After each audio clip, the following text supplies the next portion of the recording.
Hello dear students, myself Dr. Sachin Gurule, Assistant Professor from Department of Zoology, KTHM College, Nasik.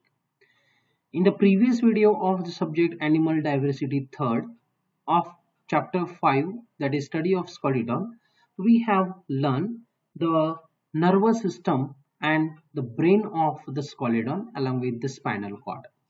And in this lecture, we are going to start with the part of reproductive system of the Scolidon. And today in this lecture, we are going to learn the male urinogenital system in the Scolidon. So let's see the urinogenital system of the Scolidon.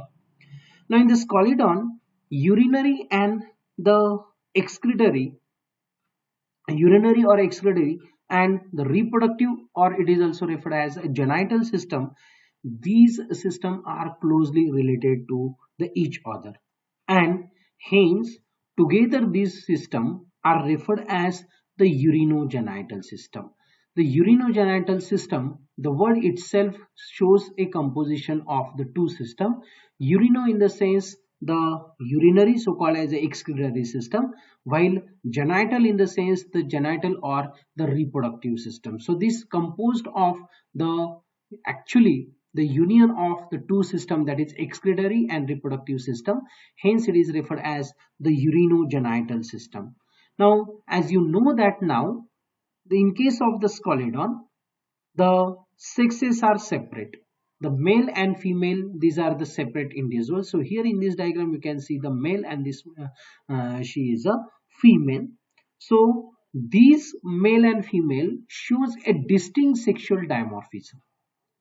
Being male, they are provided with the pair of clasper which is located at the inner margin of the pelvic fin, and they are arising from the cloaca.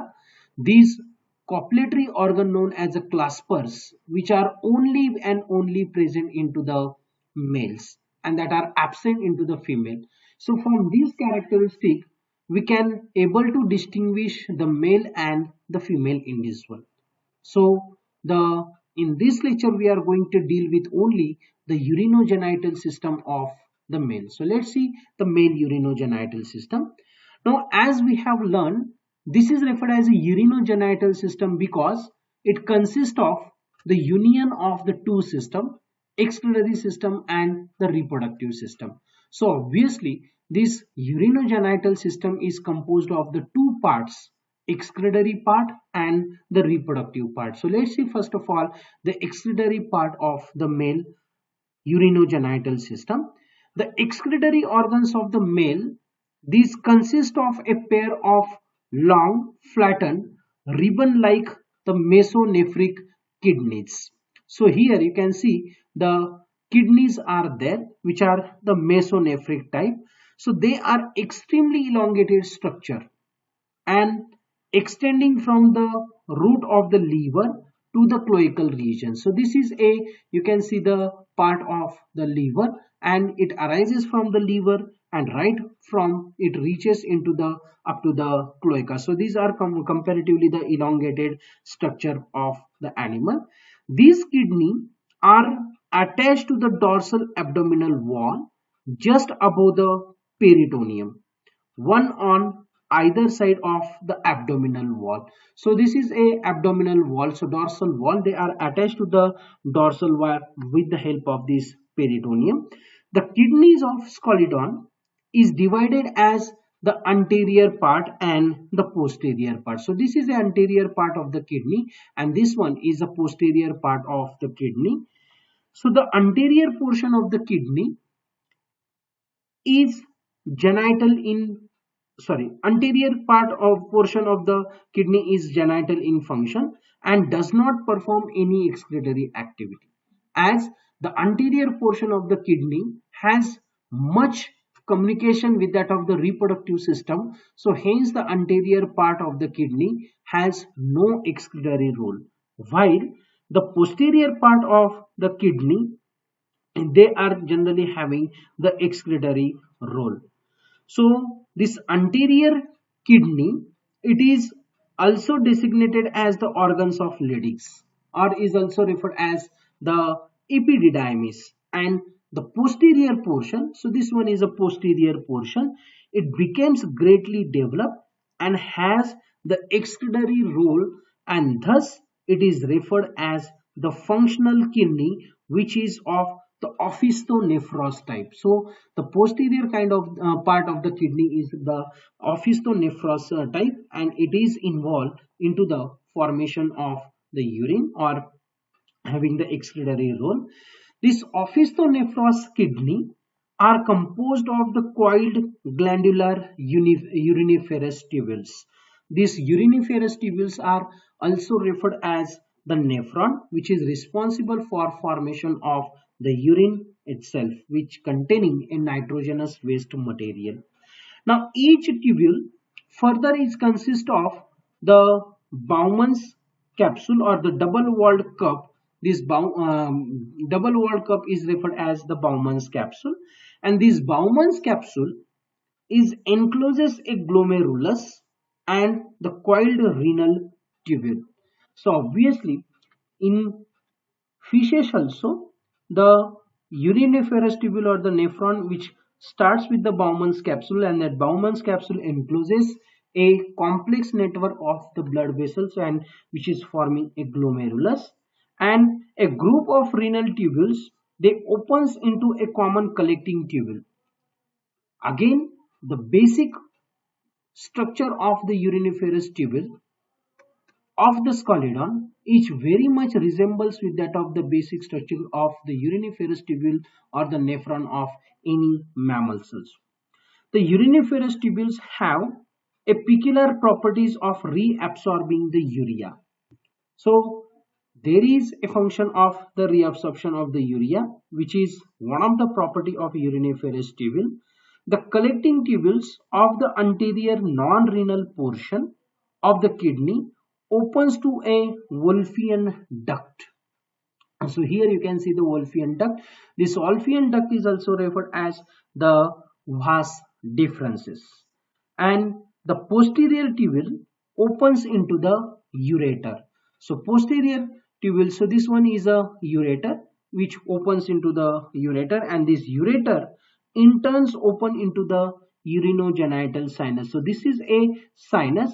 Here you can see the urinogenital sinus. This ureter further it opens into the urinogenital sinus.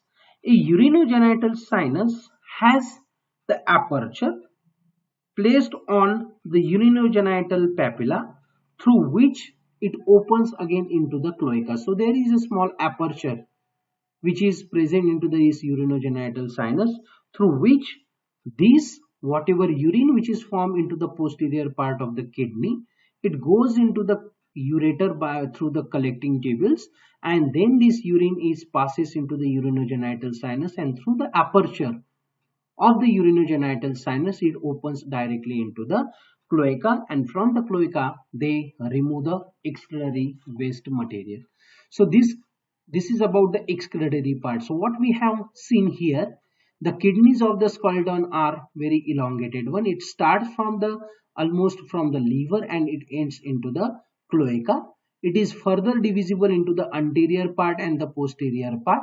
The anterior part is non-excretory, so called as a genital part, because the genital organs are composed into the anterior part of the kidney and does not having any function of the excretion, while the posterior part of the kidney has a excretory role only, which is containing the uriniferous tubule or the nephron, which is responsible for removing the nitrogenous waste material, and one of the property of this uriniferous tubule is the absorption of the urea, excess of the urea. So this is about the excretory part. Then the reproductive part. Now reproductive part of the male urinogenital system is consist of the testes. So here in the diagram you can see the testes. Then the epididymis, it contains a vasa efferentia. Then this is a vasa efferentia. Then vas deferens, which is also referred as a Wolffian duct. Then sperm sac is there. So here you can see the sperm sac. Then siphon, and finally it contains the clasper through which the sperms are ejected into the female genital system, which is a copulatory organ known as a clasper. So let's see one by one. First of all, the testes. The testes are paired elongated organs. So these are occurs in a pair here, and you can see the testes are also the elongated organ. Now each testis is attached to the dorsal body wall by the peritoneal membrane, and this peritoneal membrane is referred as a mesoarchium. So here you can see the ventral body wall is cut open here in this diagram, and this one is a dorsal body wall. So these testes are attached to the dorsal body wall by the peritoneal membrane known as the mesoarchium. So here you can see the mesoarchium through which the testes are attached to the body wall, and posteriorly they are attached to the cecal gland, or the cecal gland is also referred as a rectal gland. So here you can see the rectal gland is there. So from posterior side they are attached to the rectal gland, and from the anterior part of the testes are attached with the help of this peritoneal membrane to the dorsal body wall with the help of this mesoarchium. Now each testis is composed of their characteristic feature, that is the seminiferous tubule. The seminiferous tubules are lined with a germinal epithelium. The anterior genital part of the kidney is referred as the epididymis. So this one is known as the epididymis, which is the anterior genital part of the kidney, and its function is to produce a nourishing fluid for the spermatozoa. So as we have already learned, the anterior portion of the kidney is not having any excretory role, but it has a genital function, and it is responsible for producing the nourishing fluid for the spermatozoa, which is developing into the this seminiferous tubule. So this is about the testes. The next one is the vasa efferentia. Now vasa efferentia, these are the several thin vasa efferentia, or the small tubules, which are arises from each testis. So here they are arises from the each testis. So these are the vasa efferentia, and passes through the mesoarchium. So passes through the mesoarchium and joins into the Wolffian duct. So this one is a Wolffian duct, or known as a vas deferens. From this point onwards, the Wolffian duct is referred to as a vas deferens. So this is a vas deferens, means many smaller tubules are arising from both the testes. They are passes through that mesoarchium, which is referred as a vasa efferentia, and they are joining to the Wolffian duct, and this Wolffian duct then forms a part known as the vas deferens. Now at the anterior region of the vas deferentia or vas deferens, it becomes a highly coiled structure. So here in this diagram you can see the highly coiled nature of this vas deferens, which is located on the ventral side of the epididymis. Now this epididymis extends posteriorly into the tube, which is called as the seminal vesicle, which is responsible for the storage of the sperm. So here you can see the seminal vesicle. The seminal vesicle is responsible for temporary storage of the spermatozoa, which is produced into the testes, and after that they are via this duct system, the vasa efferentia, then it comes into the Wolffian duct and the vasa deferens, and ultimately it enters into the this seminal vesicle for its storage. This seminal vesicle of each side opens into the urinogenital sinus again. So this is a urinogenital sinus again.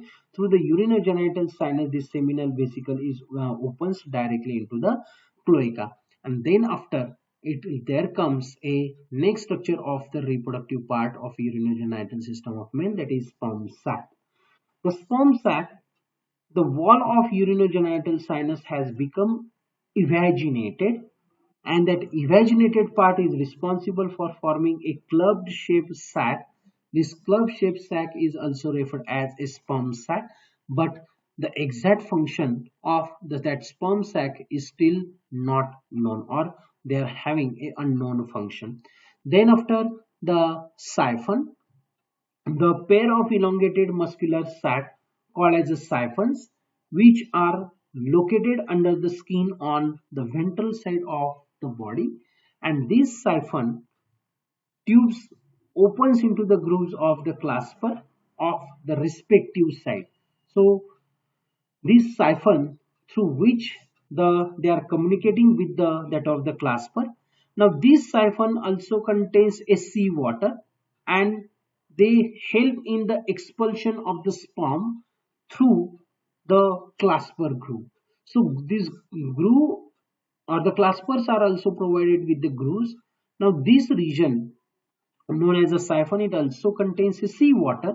The sea water and the sperms which are coming through the seminal vesicle and the genital sinuses, this sea water which is present is responsible for pushing or expulsion of the sperm which are received from the seminal vesicle through the small grooves which are present into the clasper, and finally that via the opening of the clasper the sperms are introduced into the female genital tract at the time of the reproduction or the copulation.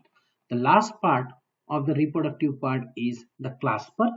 The claspers are located on the either side of the cloaca, and they are attached to the inner side of the pelvic fin, which is a characteristic feature of the male sharks only. In the female shark or the female specimen, these claspers are completely absent, and these claspers are the stiff rod-shaped copulatory organs or the intromittent organ via which the sperms are introduced into the female genital tract. So this is about the reproductive part of urinogenital system.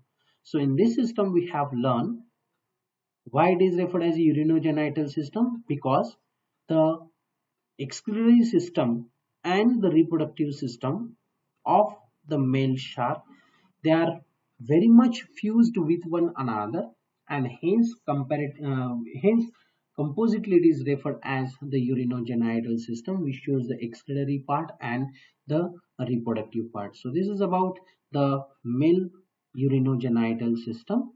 In the next lecture we will start with the female reproductive system.